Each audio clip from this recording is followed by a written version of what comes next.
बाबा तुमचं नाव काय आणि तुम्ही किती वर्षापासून राहता इथे? तर मला सांगताल का तुम्ही ह्या मंदिराचं वैशिष्ट्य काय आहे? मला सांगा ना, काय होतं तिथे, काय घडतं? काय नाही, फक्त जाणं उतरत. अच्छा, ओके. नमस्कार मित्रांनो, मी पल्लवी बालेराव.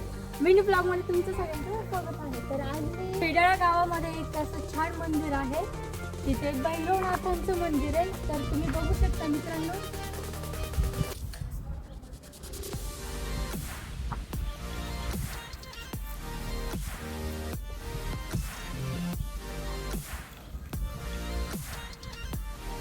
तर मित्रांनो, या मंदिराचं वैशिष्ट्य असं आहे की ज्याला सर्प दंश करतो तर इथं दवाखान्यामध्ये कोणीही जात नाही. तिथे आणून टाकतात, त्याच्यावरती लिंबाचा पाला टाकतात आणि आपोआप विष उतरून जातं. म्हणजे खूप कमी लोकांना माहिती असेल कदाचित हे मंदिर. तर मित्रांनो, नक्कीच एकदा या शेंडाळा गावामध्ये आणि हे मंदिर बघा. धन्यवाद.